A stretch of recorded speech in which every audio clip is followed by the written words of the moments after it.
All right, good morning to those joining us in North America, and good afternoon to our European participants and shareholders. Welcome to Core Mining's webcast to discuss the FG Gold drill results. I'm Scott Treblecock, the Chief Executive Officer of Core Mining, and joining me is Jim Hines, Executive Chairman. You know, Core has been drilling at our BC project FG Gold for the better part of this year. We're incredibly excited about the results that we're getting and how that ties into our larger district scale opportunity, what we call the South Cariboo Gold Project. So I'm going to start and tie those together a little bit, then I'll hand it over to Jim to walk through what everyone's waiting about, the results. I will be making some forward-looking statements. I encourage, as always, that shareholders and potential shareholders thoroughly review all of the materials available on our website and on SEDAR to thoroughly understand the risks associated with before investing in Core Mining. I'd like to set the stage a little bit and congratulate the Core team for having a great 2020, delivering results and generating catalysts for our shareholders. You know, we've put together a great development team based in the United States in Denver and Imperial County, California. We've also got an incredible exploration team up here in Canada, led by Jim and Mike Tucker, our VP of Exploration. They've been on the ground working hard in the portfolio, and we've seen a lot of great news releases come out of Core the part of this year. But we're not done yet. We're expecting at least 4 more news releases in the back half of this year, maybe more depending on what we get hit with the drill bit. But we certainly are going to see some more results from FG, something from Long Valley, some news out of Imperial, and the drill results are just going to keep coming in 2021. So really excited about Core Mining. So I'm going to start by laying a bit of the groundwork to talk about FG Gold Project and what it means in the greater context. So you'll see in our news release, and we talk a lot about the Cariboo. And what is the Cariboo? The Cariboo is the original gold district in British Columbia. It's the source of the Cariboo Gold Rush, which in the mid and late 1800s led to the development of the interior of British Columbia. The famed Cariboo Wagon Road went up the Fraser River Valley and really pioneered and opened up the towns all up, you know, through 100 Mile House, 150 Mile House, and all the way up into the Cariboo gold fields. There's been continuous gold mining, both placer and industrial scale mining in the Cariboo ever since. If you fast forward to today, there's also been large copper porphyry discoveries to the south of the district. You see 2 large operating mines, Mount Polley and Gibraltar, operating in the region. You've got lots of placer gold operations. And because of that, you've got great infrastructure in the Cariboo. You've got power, roads, access to local skilled labor and communities that are comfortable and understand mining. This is the place in BC you want to be discovering gold and advancing a gold project. Another thing we're keeping an eye on very carefully and is creating some certainly excitement about our own project is what's gone on over at Osisko. They've created a new company, Osisko Development, which holds 1,000 square kilometers of mineral rights in the Cariboo. They're developing one of those projects to deliver almost 200,000 ounces of planned gold production. The company's being led by Sean Roosen, who you know is going to be pounding the table on the district. He's got $100 million to drill aggressively, and he's already sitting on almost 6 million ounces of almost 4 grams per ton. And that's on their part of the Cariboo. And that company's worth $820 million. So the flagship project with about 200,000 ounces of planned production worth $820 million. Well, guess who controls the entire southern half of the Cariboo? Well, that's Core. Our team did a great job putting together 1,000 square kilometer claim position on the South Cariboo, which we will call here forward the South Cariboo Gold District. It's 100% Core owned. It's low royalties.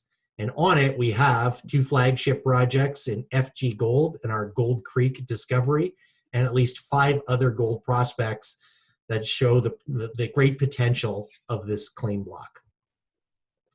Zooming in now to that flagship FG Gold project, at that project alone, we've got a massive growth opportunity. If you look at the property, it hosts a 20-kilometer trend that Jim will give you some more details on. On that trend, on only a small part of it, we've got the main zone, which hosts bulk of the current resource of almost 1 million ounces. That 1 million ounces has only been drilled shallowly. We've got this huge rock mass extending under the property and on this trend that gives us a great potential to have a company maker in FG Gold and in the South Cariboo. So with that set up, I will turn it over to Jim to walk us through the exciting results put out last night and what's going on at FG Gold. Yeah, very good. Thank you, Scott. And that's a great introduction to FG and the Cariboo Gold District as a whole. I'd like to dive right into our spring program. And this was the program that we wrapped up in May of this year. So we drilled just under 1,800 meters. And this was our chance to get our feet wet on the FG Gold project. You know, our first attempt here was to understand the zone that had been drilled previously by historic operators, very shallowly drilled, focused on a high-grade, broad zone of mineralization right at surface. We wanted to understand that zone and what was controlling gold mineralization on this project. So utilizing HQ core, oriented core, as well as triple tube drilling style, we wanted to make sure we had great recoveries, good samples, and good representation of what it is that we were drilling into. You'll notice some of our highlights from our spring program. And again, this was a very small, modest program of just under 1,800 meters, yet we hit some very good gold mineralization, very near surface with some great high grades. Why this is important is, A, we were able to really start to understand the upper zone, which was the focus and the target of historic operators, but also we discovered the lower zone, which was an extension of where this lower zone and the upper zone come together. But ultimately it was a new zone that we thought was different and important to the value add of this property, this project, and what the scale potential of this FG Gold project is all about. So this new discovery was 3.9 grams per ton over 10 meters, below the upper zone has been previously drilled. And if you move along to our next slide and look at, in long section, what was previously drilled, looking at pre-2020, the upper figure that you'll see here highlights the focus of historical drilling. You see that center section, you see lots of little bubbles. Well, those bubbles are grade bubbles, and they show some of the high grade intercepts. Again, historically drilled shallowly. The red dashed line that you see below those bubbles is the depth extent of that historic drilling. You'll notice that that is very shallow in context with the size of the rock mass and size of this land package that we have. And that is drilled to just under 100 meters. And you'll notice that we have 3.6 kilometers that have been, again, previously drilled, but along strike, but really focused on a central section of just under 2 kilometers. Moving into our spring program, you'll notice something that is different from that historic drilling, and that is we've drilled down dip below the depth of historic drilling. When you look at that middle figure, you'll notice that we've opened up some new terrain, new rock below previous testing and drilling. And you'll also notice with those orange stars, we intercepted visible gold within those drill holes. And that was just again, a very small drill program. We focused on a very small section of strike, just under 250 meters. But we really wanted to show that, A, there was great continuity within that first zone that we tested, and also that it was continuous and open down dip. Moving into our 2020 summer drill program, after receiving a great investment by Eric Sprott, we wanted to really put this money to work. And we wanted to show that the scale of this project was there, that this could be a very, very large project. We didn't hold back, we drilled deep. You'll notice that in the bottom figure, what was historically drilled to 100 meters, we're now drilling at depths 300 meters below that. So we're drilling 300 meters down dip. Again, looking at the orange stars, you'll notice we're constantly hitting visible gold and gold mineralization below historic drilling, but significantly below historic drilling, and over a strike length of 1.8 kilometers. Again, this was a fairly modest program in relative terms, just under 6,000 meters of drilling. In our very first hole that we've released, which is 20-377, we hit fantastic gold mineralization. We hit high-grade gold, and we hit high-grade gold within a broader envelope of, again, great gold mineralization. Moving along to our next slide, this is a cross-section of the area that we've drilled, and the highlight of this news release that came out yesterday. And what you'll see is we've drilled a target that's 330 meters below, down dip, of historic drilling, and we pierced exactly what we were looking for. We were looking for great vein, quartz vein density, great quartz vein development, but with a deformed zone that hosts great gold mineralization. And you'll see we hit 3.22 grams per ton over 31.35 meters, but included within that, we have 6.44 grams per ton over 14.35 meters. Those are great underground mine potential grades. Why that's important for this project and why we're so excited about this project is this opens the door from what was regarded as a shallow, moderate to high grade deposit, fairly small, as Scott mentioned, just around 1 million ounces, to something now we've opened up this rock package significantly with some high grades, with visible gold, and we have multiple zones. These zones are open at depth. They're still open below where we've drilled. We've shown that the grades have been increasing with depth. Again, this is just one hole of the next 14 that are to be released, but it's a great starting point to show that this project has legs, and we have lots more to come with respect to the drilling that's been done, but also future drilling.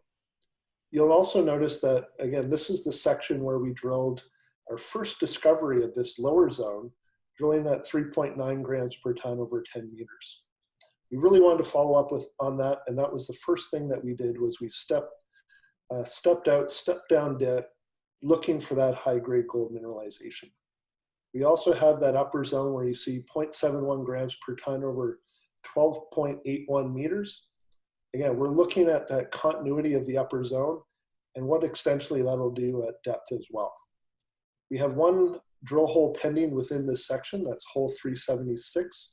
We drilled 377 before this one, but we've also noted that we have great vein development within those sort of key target areas, visible gold, and great deformation. We expect to see great results coming out of hole 376 as well.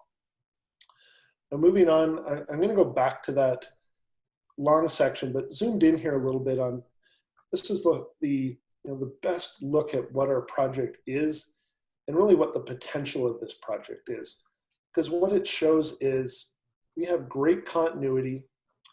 Again, you can see where we've pierced that 3.22 grams per ton over 31.35 meters. That's significantly below historic drilling. Way down dip from where the bulk of the resource of the FG Gold Project exists. But you can also see that we've pierced multiple points along this trend over 1.8 kilometers, again, showing visible gold.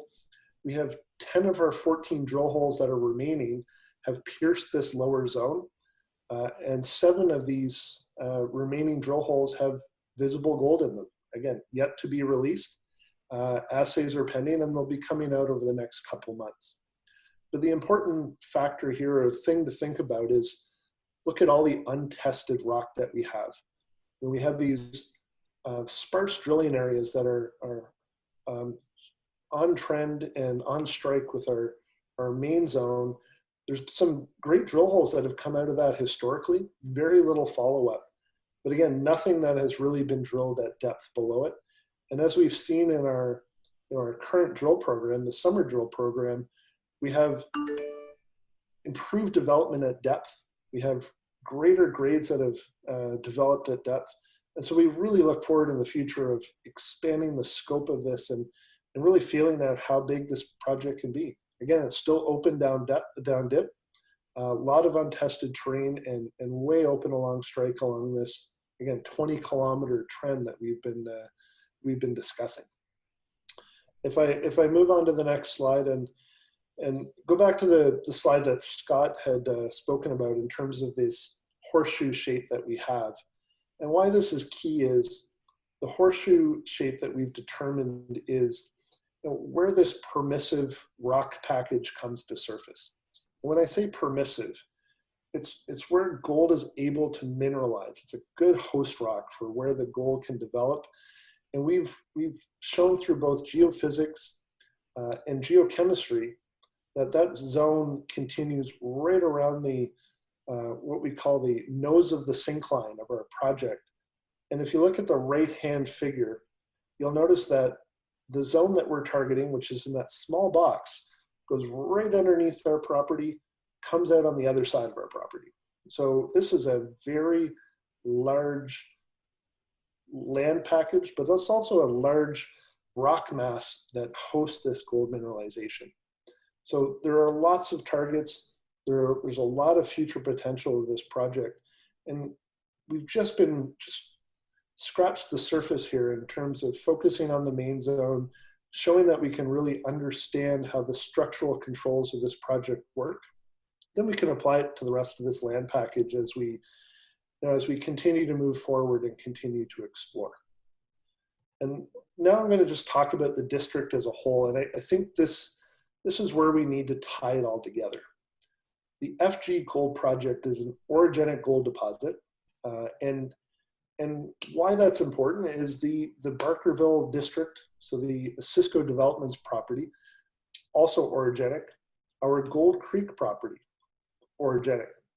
All part of a very similar trend where you have mass regional deformation, you have great mobilization of gold, and again, where you have the right structure, the right permissive rock, you're going to find gold.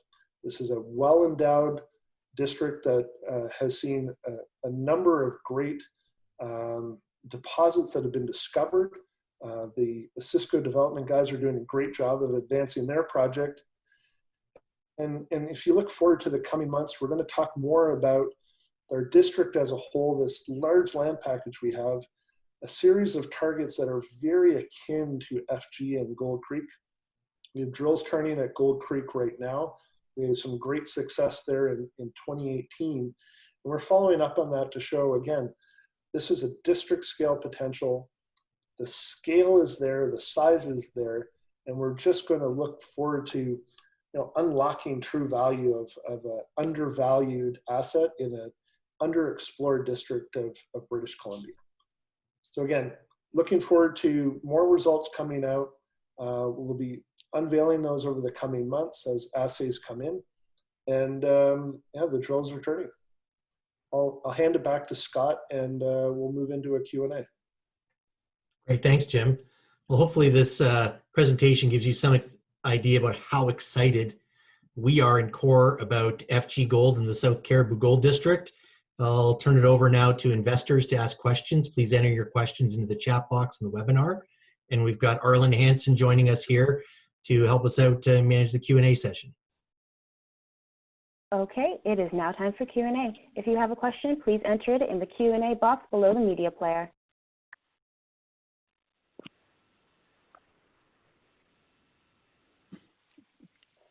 Thank you, operator. It's Arlen Hansen here.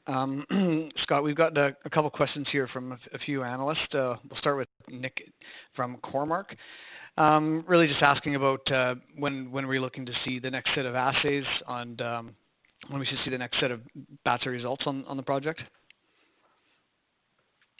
Yeah, it's a good question. I think I've sitting here at the over the last couple of days at the Valley Mining Conference in Europe. You hear a lot of companies talking about how busy the labs are. That's true here in BC as well. And add fuel to that fire because of the good science we're using on the project, doing both fire assays, and then once you do fire assays, you resend a whole bunch of core off for the metallic screens. We got a double weight at the lab. We are hoping to get 2 more holes out before Christmas, subject to getting those screens all back. And then when the core all catches up in the lab, we should see a flow of results, right through till March. And a follow-up question from Nick is, how much drilling and what type of spacing do you think would need to update the resource at FG Gold? Hey, Jim, can you take that one? Yeah, sure, Scott. That's a good question from Nick, and the best answer I have for that right now is I think it's a little bit premature for us to start talking about a resource update, particularly because we have so much drilling left to do to really drive things both along strike and down dip on this project. As we keep stepping out and hitting more gold mineralization here, we just want to see how big this thing is first before we start to constrain it with the resource. What I can say is that given the large land package, probably isn't any shortage of drilling that we can do to continue to expand the size and scope of this. So that'll be our first priority before we start looking at putting a resource estimate around this and starting to constrain the resource itself. So Scott, probably back to you. Nick asked this question, and a couple of the other analysts did as well. How do you expect to split exploration budget moving forward between FG, Imperial, and Long Valley? That's great question. So just as a reminder to everybody, we are currently permitting a large drill program for our Imperial project that would include both regional exploration and all of the technical drilling we need to do to develop the Imperial deposit. So we're really excited about what we see there. Expect a news release before Christmas on some more targeting down there at Imperial. We're also permitting pads at Long Valley to grow that deposit. And then we're hoping to move into area permits at FG for next year. I say that because it gives us, to the intent of the question, a large number of opportunities. We could drill a lot of meters at each of the projects next year. And you're right, capital allocation is going to be a key thing for the company. And, we haven't decided yet how much we're going to spend. I think for sure we're going to move the drilling team's focus to California, likely in Q2 of next year. So when those drill results sort of trickle out from BC, we'd expect to move to drilling in California, whichever project gets permitted first, most likely. And then as far as capital allocation into 2021, haven't made that decision yet. But I think stepping back, the company is being practical about how our shareholders get exposure to these assets, and we're going to make sure we look to capitalize the company in the way that's most advantageous to the per share value of the company. I got a follow-up question from a retail investor on the line here about your metallic screen, upgrading the resource, and you had touched base on that question about Nick. You mentioned it a few times in your FG press releases. Can you describe really what that goes through and what that means to the company? Yeah, I'll give that one to Jim. I think how are we use the word upgrading the resource a lot, or upgrading the past drilling. So maybe just talk a bit about that, Jim. Yeah, sure thing. So historically on this project, a large number of the holes that were initially drilled, again in the shallow part of the deposit, were drilled with a narrower diameter or RC drilling, and the assay method used at the time was typically just to do a small sample and do a fire assay of the sample from the drilling. What we determined is that to be more representative, given the nuggety nature of the deposit, nuggety being more larger gold pieces as we've seen in the visible gold in the core. And by using larger diameter and using what's called metallic screening, and I'll describe metallic screening, we're able to get a better sense of what the true representative grade of those samples are. And when I say that, the real priority here is to understand the larger the sample size that we can get, the larger assay we can get, the more representative it's going to be because of how much free gold or nuggety gold there is. And so there's typically a finer background amount of gold, but then you'll have variability because of the coarse nature of the gold. And what a metallic screen does is, rather than just taking a 50-gram sample or a 30-gram sample and conducting a fire assay of a representative section of core, we take a much larger sample size, usually a kilogram or more, where it gets crushed and ground down, and then the coarse gold can actually be screened off independently and fire assayed. And what that allows us to do is get a representation of the coarser gold in the sample and then the finer gold in the sample. And then the two are added back together to create something that's representative. So the upgrading that we're seeing is we've drilled some holes adjacent to some historic drill holes. I wouldn't call it twinning, but I would say that we've drilled through some known areas of the deposit, and we've seen higher grades, particularly in some of the high-grade gold, some higher grades coming out of these sections. And what we're seeing in terms of our original fire assays relative to our metallic screening, we're getting a pretty decent upgrade, sometimes 50% or more of our fire assay to metallic screening, upgrading those assays, but also, it points to the historic drilling that we did or has been done on the property or on the project, and how that may underestimate the true nature of the deposit, both in terms of overall grade and in particular some of the higher grade portions of the deposit. So methodology here is key, and as we continue to drill here, we keep refining our methods, but we found a particularly good method now with our larger diameter core and our metallic screens, which we feel are most representative that can be done in a drilling process versus larger bulk samples. That's great. Thanks. We got some questions from Tom Gallo of Canaccord Capital. What are your plans to drill at depth? Do you look at infill back towards surface or continue deeper, or both? Jim, go ahead. Sure, and that's a good question from Tom. We do have some backfilling drill holes, so we have stepped both aggressively down dip, but also have put some holes in between.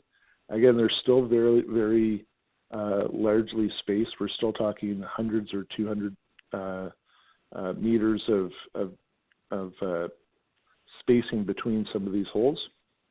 But the true purpose of this initial program was just to say, look, we do have continuity down dip.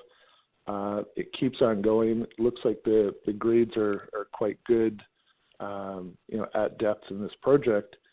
And we would, in the future, I think, continue to probe the depths, look at what the depth extent of this deposit is, and then, backfill as we go, but really continuing to step out laterally along strike and down dip to just continue to increase the size and scope of the potential deposit here. Great. Another one from Tom Gallo here. Osisko Development Corp is looking to optimize the nearby Cariboo project. Can you talk about how close that project is and what the added attention likely means to the camp? Yeah, I'll start on that one, and I'll let Jim comment as well. I mean, no doubt having Sean Roosen leading a nearly $1 billion company right on your doorstep with a $100 million of cash and another $100 million in liquid securities inside the company, there's going to be a lot of drills turning in the Cariboo. It's going to be a lot of marketing and attention coming to that area as they advance that project, likely as they continue to make new discoveries and, as we're doing, continue to step out and grow the scale of their project up there around the Barkerville area. I mean, ultimately their claims are pretty much contiguous with ours at the northern border, but they control really the north part of the camp around Barkerville and then a little bit around the QR mill if you look at our map. But we Core have really the whole south part of the district focused around that Eureka thrust trend.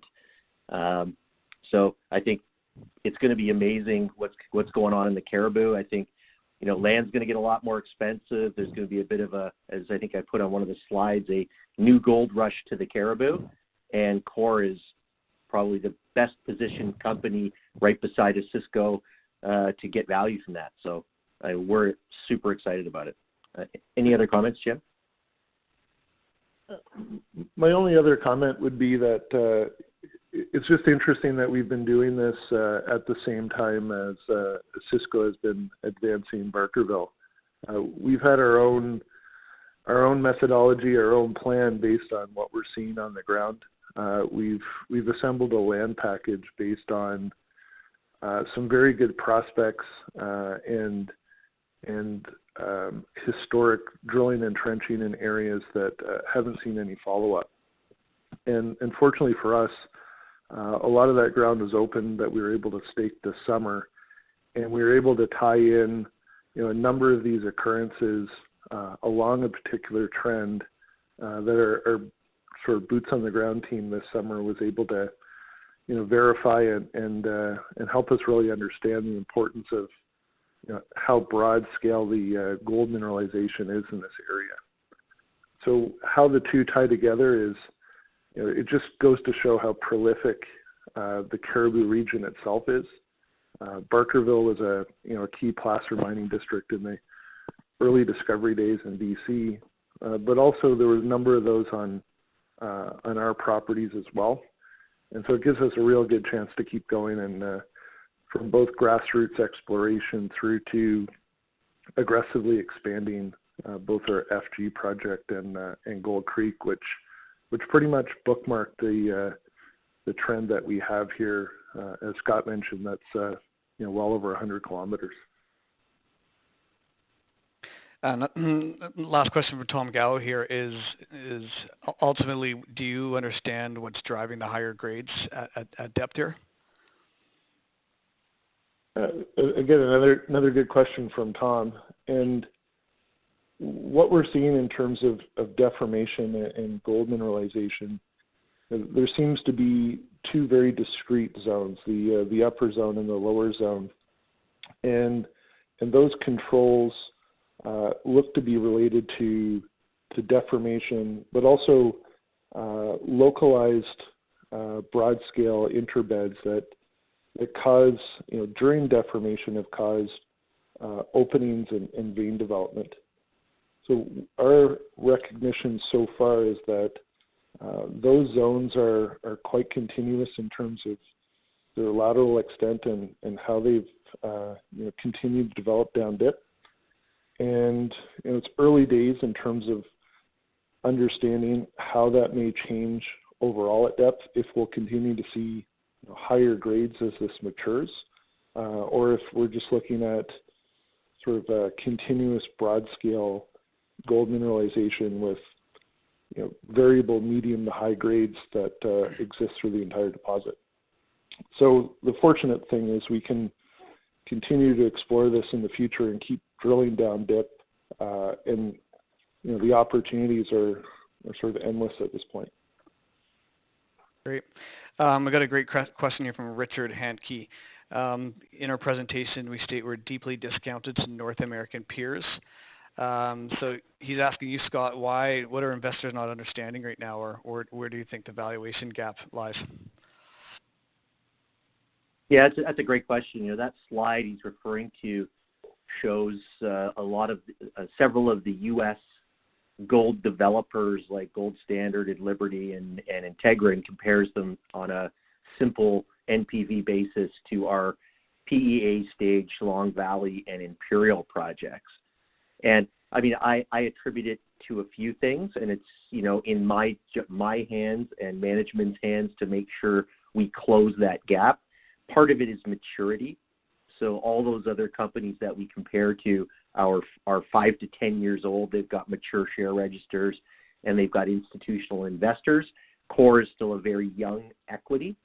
So I think as we mature in the capital markets, as we market, as we deliver news flow on our assets, we will see investors take the valuation up and up and up. And then that opens, as now that we're over $100 million, the institutional market, which we've not yet tapped. So we've got a whole untapped pool of capital and investors that have not yet come into Core that are in those other companies. So I think that's way number one.